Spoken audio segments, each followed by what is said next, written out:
Meno Warriors, welcome to Menopause Monday. My name is Kate and I share a weekly video every Monday about something related to menopause. Today we are talking about night sweats.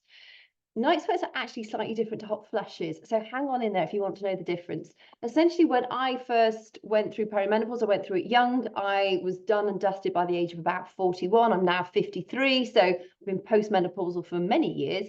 But during that time, particularly, you may find before a period you're getting really sweaty that week before the period. That's because of your falling estrogen levels, and that does have an implication with hot flushes and also night sweats. I didn't know I was perimenopausal at the time. I was told by my doctor I wasn't. I was told by my nurse I was far too young, so of course I wasn't. And I got to the stage where I would literally wake up drenched. It was awful. It's just as well I was single, because I had to change the side of the bed each time, every night. I eventually started sleeping on towels, but of course it doesn't stop the fact that bedding is still on top of you. I always used to wear a nightshirt, so I had something to peel off and change. Every night I would probably change my nightshirt at least once, maybe twice. It was horrendous, and I just figured it was hormonal, and it was hormonal, but I wish I'd known in those days what I know now to have enabled me to help to combat that and to help to manage it more effectively. So I'm going to share with you, because it's a subject very close to my heart. It was horrible when it happened, and hot flushes in actual fact were one of my worst other menopausal symptoms. They were the first thing that really, apart from the night sweats that then crept upon me. There's a bit of a difference between night sweats and hot flushes. Yes, essentially they're both brought on by your hormones, which are a bit volatile, very volatile. And as estrogen falls, it does have a negative impact on our temperature regulation of the body. So there's a thing called the hypothalamus at the base of the brain, and essentially that helps us regulate our body. But it gets a little bit confused and a bit dysregulated as we're going through the menopause and obviously perimenopause, because our hormones are up and down and estrogen is falling. There's also, I've read quite a lot of research on the role of serotonin, so one of our feel-good factors, in regulation of our melatonin, which helps us go to sleep at night, but also in our ability to regulate our temperature. So it's just not a simple thing. It's part of a jigsaw puzzle that we'll explore today, but just know that lifestyle will have a big impact on your hot flushes and also night sweats and all the other symptoms that you might be getting. So essentially the difference between hot flushes and night sweats: hot flushes tend to be sort of upper body and above. They tend to come on very fast, and yes, you will sweat, but they don't seem to drench you to such a degree as night sweats do. Night sweats are all over the body. Literally, it can be your feet and your lower legs that are dripping, as well as the rest of you. They tend to creep up a little bit slower, and night sweats have the habit of waking you up when you're literally drenched, and in your bed you feel quite warm because obviously your body's like stuck around all these damp sheets, but you're also cold because of the amount that you've actually sweated out. The body just gets a little bit confused. It thinks that we're hotter than we are, and sometimes it makes us feel hotter because of the rush of stuff going through our bodies. But then, because the body has this natural way of helping us bring our core temperature back down to keep us safe, it then makes us sweat profusely. So there is no hard and fast evidence that I have found anywhere to suggest that that is definitely what happens, that it is definitely estrogen, it's definitely the hypothalamus, it's definitely the body getting it wrong due to the falling estrogen and the way the receptors work in the body. But that seems to be the likely thing that is going on. So that's the sort of a bit about the mechanics that goes on behind the scenes. You may not want to know this, but night sweats and also hot flashes can go on for, well, the mean average is between 7 and 10 years, and it can be longer. When I'm not looking after my lifestyle, when I'm not eating and drinking the right kinds of things, or I am eating and drinking the right stuff, but I'm also adding stuff that I shouldn't be having, it triggers hot flushes, and it triggers not so much night sweats these days, but definitely I notice it with the hot flushes. But they do wake me up at night, but it's not like I wake up in a sweaty mess like I used to do with the night sweats. It is more of a hot flush these days, but that in a way is good, because it shows that it does, how we live, what we eat and drink can help us, or it can have a negative impact on us. And so I'll share some of the things. I'm also going to share some herbal remedies that towards the end of this, that you can use in order to help alleviate the night sweats, and also some really helpful tips that I started using when I was in the thick of it, but also other tips that I just wish I'd thought about and hadn't really added to my sort of little toolbox of things to make the night go a bit more smoothly. So I'll share some of those with you as well in a few moments. I mention this in nearly every video, but your stress levels also will have a big impact on night sweats that you might be having. It's all related to the central nervous system. Everything is related to how you manage your stress. If your adrenal health is in good standing, you are much less likely to suffer with the night sweats and to suffer with the hot flushes. If your mum had them, your sister has them, it doesn't necessarily mean that you will. It really is, there's a lot of environmental factors that pull into how you experience either hot flushes or night sweats. And by environmental, I mean the things happening around you. So, you know, what's going on in your life. When I was perimenopausal, my dad was really poorly. He was dying of cancer at the time. My marriage was breaking down, and it was just a pretty torrid old time. Plus, I was a new mum to two little ones. My family all lived literally miles away. My stress levels probably were through the roof, because then subsequently I did leave my husband, and then I represented myself in court. And while I'm really pleased I did, because I didn't want other solicitors doing a backroom deal on my behalf, I had to learn a lot, and it was a really stressful time of my life. But just know that if you are under a lot of duress, the chances are that you are going to struggle with your symptoms more than you might otherwise do. Now, I want to go into gut health a little bit, because serotonin, it is a neurotransmitter in the body, but it also has a role as a hormone. So it's a sort of a messenger too. Like I mentioned a little bit earlier, serotonin helps trigger the melatonin that helps us go to sleep. So if you're struggling with sleep issues and you go to your GP, they may say, I'm not going to put you on HRT, but I will give you antidepressants. The reason for that is because of the serotonin link, and antidepressants help the body hang on to serotonin for longer. Serotonin, if you're not sure, is one of our feel-good hormones. 90% of your serotonin gets created in your gut, which is why your gut health is so important in all of this. Gut health will help you feel happier, it'll give you more energy, it'll help you manage stress more effectively, it'll also help you sleep better. I pretty much got rid of my hot flushes and night sweats. I'm using them interchangeably here because I don't really get night sweats anymore, but I still do get hot flushes when I'm not looking after myself. I did a 4-week gut healing program. My hot flushes vanished. It was quite incredible. I know things like caffeine can trigger night sweats. Alcohol can trigger night sweats. Spicy food can trigger night sweats. If you smoke, you're going to be at much higher risk of just making your menopause symptoms worse across the board. Being refined sugars will make your symptoms worse. I know for me, I mean, I love spices. I eat a lot of curries. I make a lot of curries at home. And if I've had a particularly, it's not necessarily the spices for me, it's the combination. I know if I make a madras or a jalfrezi, the madras doesn't trigger me so much, nor in fact does the, what's the really hot one? Not the fal, vindaloo, nor does vindaloo, but jalfrezi does.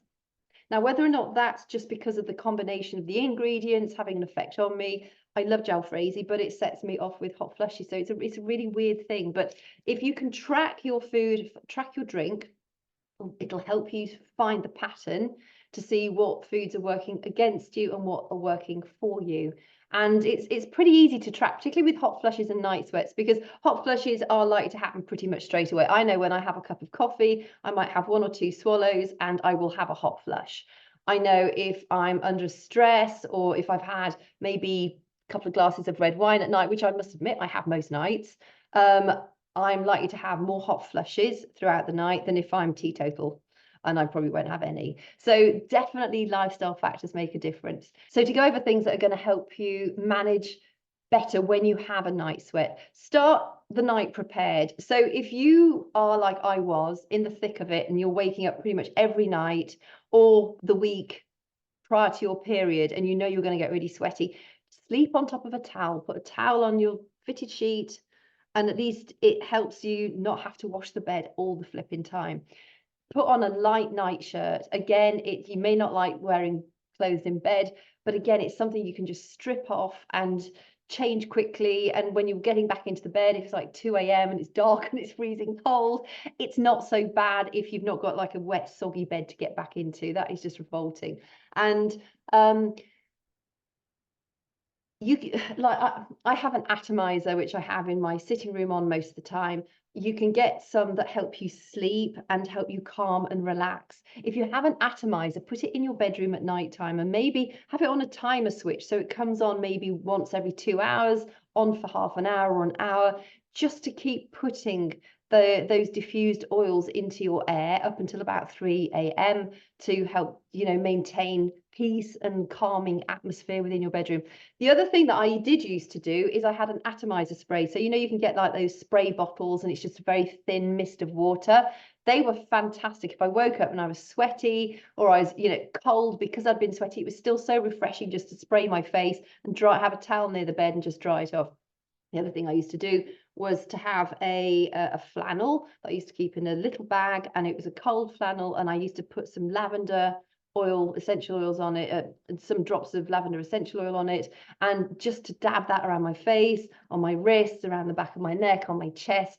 Again, there was something really refreshing about that. And because of the lavender fragrance, again, obviously lavender helps us to relax more effectively. If you don't like the smell of lavender, use something like rose or chamomile. Again, those are really nice essential oils, and you just need a couple of drops and that will help just to sort of give you a sense of being fresher, but will also help to relax you to go back off to sleep again. Keep your bedroom cool. We should all be sleeping in a slightly cooler bedroom than we think we should.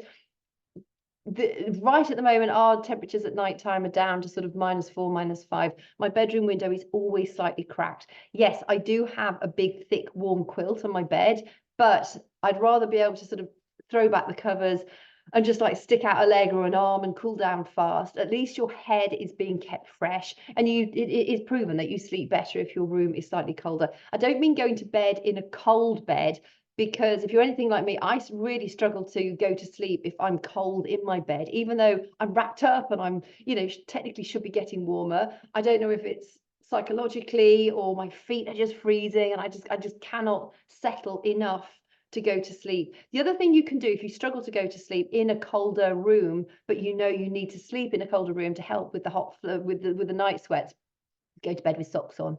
You can always kick them off once you're feeling warmer or once the first night sweat kicks on.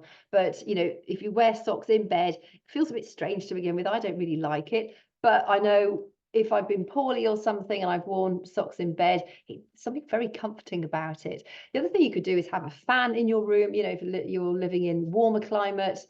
I know when we go camping down to like the south of France or Spain and you go to sleep and it's absolutely boiling hot in the tent.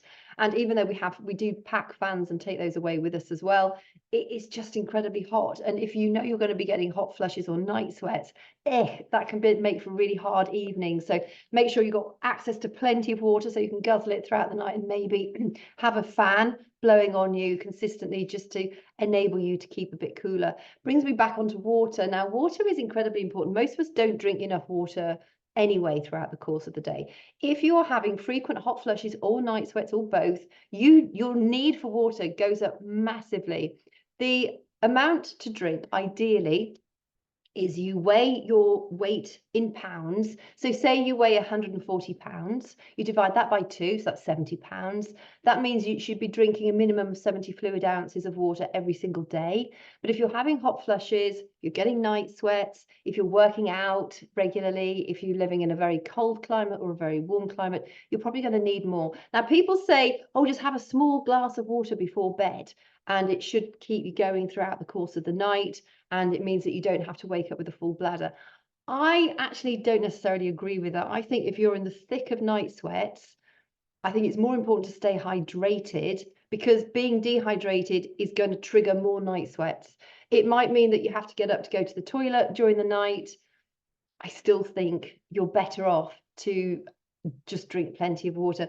To be quite honest, your body will get used to you drinking more water. If it's any of sort of relevance to you at all, I drink a pint of water once I finish my dinner, always do. And I don't normally finish my dinner until probably about I try and eat before 8 o'clock, but sometimes I don't. So it could be 8:30 that I finish my dinner. And then I normally have half a pint while I'm reading my book before I go to bed. And then I always have a pint throughout the course of the night as well, because I will wake up off and on. I've got three cats and 2 dogs. They disturb me a lot. Plus, I pretty much nearly always get up for a wee. Not always, but if I do, I then guzzle more water.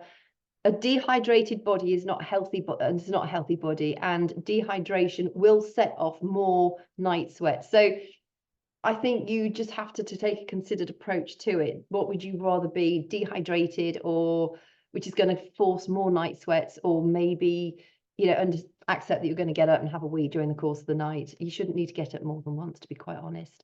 But our bodies do need more water. And when you get up in the morning, have a pint of warm water with either juice of half a lemon or a sort of small shake of apple cider vinegar in it. People say to me, oh, but doesn't that rot your teeth? I'm 53. I've never had a filling in my life. There is no work happened to these teeth at all, except for I had to have my front tooth built up years and years and years ago because I dived into the shallow end of a swimming pool. So the front little, I knocked the front quarter of my tooth off. But beyond that, nothing. I've not had anything done at all. So no, you're going to be absolutely fine. If you're really worried about it, drink through a straw. But I really wouldn't worry. Going on to bedding now, people say bamboo bedding will help you if you have night sweats or hot flushes. I agree to a degree. I have bamboo bedding. I love it. It's much silkier. It feels quite heavy on you. I just adore it. I mean, I used to buy bedding is one of my weaknesses, and I will spend quite a lot of money on my bedding. And I had some really lovely high quality cotton sateen sheets. Bamboo is just like even nicer than that. And actually, we probably find bamboo is better value than the very high quality cotton sateen sheets. But it's not the cheapest. So if you're on a strict budget, go with what you can afford. If you are able to get bamboo, it is lovely, and it does feel colder. So like if you're sticking a leg out of the bed and you know you're having a hot sweat, or so you've woken up with a night sweat and you're just trying to cool down fast, bamboo will feel cooler against your skin. I honestly don't think once you're in the bed, I don't think it prevents you getting hotter or not. It's just, it is a very nice type of bedding to have if you're able to afford bamboo bedding. It's antibacterial. It washes really well. You can wash it on a low temperature. It dries really well. It irons in next to no time. If you iron your bedding, I do because I'm really fussy. So, but bamboo again is one of those things. Don't be misled by some of the stories out there that bamboo bedding will help you sleep better. It's the same with the pillows that are supposed to have the ventilation holes in them. I broke my neck years ago as well, and so I've got all the expensive pillows, and some of them have the holes and some of them don't. Again, it really doesn't make that much difference because the heat is coming from inside. It's happening within you, and if it's happening within you, it's just going to explode out on the sheets. I honestly don't think there's an awful lot of point in wasting money on buying expensive pillows, expensive mattress toppers, expensive bedding, unless your budget stretches to it. I think good quality pillows are worth their weight in gold, because a lot of us have biomechanical postural problems. And I also think a good quality mattress, again, is worth its weight in gold, but they cost a fortune and you may not be able to afford that. If your mattress is causing you problems and it is time for an upgrade, you just get a good quality mattress topper. There's loads of different ones out there. You can get bamboo mattress toppers. I've got one of those, and actually I don't think it's as effective as the traditional just memory foam topper. I really don't. It's the memory foam topper for me. I've got a 2-inch one. It might have been a 2.5-inch one when they first came out, and I still think that is the most comfortable one if you're looking for comfort. I do have several sheets that go onto my memory foam topper. I feel like if you've got lots of sheets, it's easier to keep the bed clean, but it sort of takes away that heat that you can get from memory foam as well. So just be aware of that. Memory foam does keep you a bit warmer in bed, but as long as you're in a coolish room in any case, and you can easily throw the covers off, that I honestly think that should be sufficient for you. So going into herbal remedies now, sage is one that I think it's well known that it really helps you with night sweats and hot flushes. You can add sage to your cooking. You can get sage tea leaves. You can make your own tea bag or tea from sage leaves. Just buy sage like you would from the supermarket and stick it in a little bag. Or I've got a little metal like a tea leaf dispenser thing. It's got little holes in. I just wiggle that in my hot water, and that can make sage tea. Sage will help to reduce hot flushes and night sweats. If you're on blood pressure medication though, sage is not the best thing to take. Just a quick study on sage. In 2011 in Switzerland, I think it was, there was a study where a lot of women took sage, and 50% of them had a significant reduction in their hot flushes and night sweats within a 4-week period. And after 8 weeks, it was a 64% reduction. So yeah, you're looking at nearly 2/3 of the population that were positively impacted by taking sage daily. That was a sage tablet. You can get those from your health food shop. Black cohosh is a species of buttercup, and it can also help you lower your blood pressure. Soy has isoflavones, which are phytoestrogens. They're essentially plant estrogens, which can sort of mimic the estrogen of our own bodies. So a lot of people say, well, eat soy products like tofu, what's that other stuff? Tempeh, those sorts of products, and try it. If you like soy-based products, give them a try and see if they have a positive impact on reducing hot flushes and night sweats for you. Seed or linseed, make sure you have it milled, not whole, because the body can't really digest it. That's high in omega-3s and also lignans, which are a sort of phytoestrogen. It also is a great source of protein, healthy protein. So as we go through the menopause, we need more protein. So consider having milled linseed or milled flaxseed in maybe your cereals or in a smoothie, something along those lines. It will only serve to help you. Also, just know that night sweats can be an indication of something else, not just related to menopause. So if you're suddenly finding you're getting night sweats, go and get it checked by your doctor. It can be indicative of cancer. It can be indicative of some cancer treatments. You can get night sweats if you've got AIDS or HIV. Can be one of the signs of diabetes, rheumatoid arthritis, lupus. If you've got a bone osteomyelitis, bone inflammation, endocarditis, which is heart inflammation, a GERD. If you've had a stroke, that can also lead to or be the onset for night sweats. So, if you don't think it's related to your menopause, then I would just go and get doubly checked to make sure that there's nothing lingering there that might be also triggering the night sweats. You may be under medication for something completely random and it's making you have these night sweats. So just be aware of that night sweats can be a side effect of something else too. So in a nutshell, if you're having them, know that they are likely to end at some point. Know that you are likely, if you make lifestyle changes, you manage stress more effectively, you actively take part in relaxation techniques, watch what you're eating and drinking, make sure that your gut health is really on point. If you want help with that, there's a link below in the description if you're watching this on YouTube for that gut healing system. It's just a 4-week system. It works brilliantly. Make sure that you're drinking plenty of water and try some of those herbal remedies that I mentioned at the end of this. And if you are in the thick of night sweats, then just equip yourself with the damp flannel. Make sure your bedroom's cool. Maybe go to bed on a towel with a t-shirt or a night shirt on so you can strip it off, and it just makes getting back into bed not so awful, because I know if you have to get back into a sweaty bed, it's horrible. And consider using an atomizer in your bedroom. I wouldn't have the atomizer going all night long. I think you'll find that's too much. So I would get a timer if you want to try that. Get a timer so it's just coming on for short amounts of time throughout the course of the night, ending at about 3 a.m. because of course you don't want to be feeling too sleepy and relaxed when it comes time to get up to start your day. And just understand the impact of lifestyle on your hot flushes and your night sweats. Avoid the temptation to invest lots of money in expensive bedding that you don't probably need to spend. That might just add more stress to your already filled up stress bucket. But do be aware that if you are able to invest in something like bamboo bedding, It is lovely because you can stick your arm out, you stick your leg out, and automatically it's just like immediately cold. And when you're in that situation of, for me now, it's a hot flush, it's not a night sweat. It's just lovely to be able to stick an arm or a leg out, and my room's cold and the bedding's cold. It's just like, oh, so relieving. So I hope that was helpful. I'd be really interested to hear your comments. You know, do you struggle with night sweat? Did you struggle with night sweats? Have you found something that has worked for you to help get over those night sweats?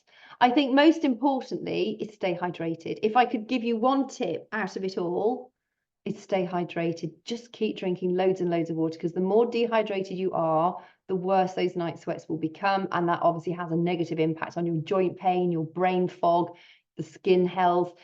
A lot of people talk about dry skin in menopause. I'm actually going to be dealing with dry skin very, very soon in one of my Menopause Mondays. If you've got anything you'd like me to share in an upcoming episode, please just send me a message. If you want to do it privately on Instagram, I'm at Kate Hartley UK, or drop it in the comments below, and I'll be glad to add that to my rotation. So thank you for your company. I hope it's been helpful for you, and I look forward to chatting to you again soon.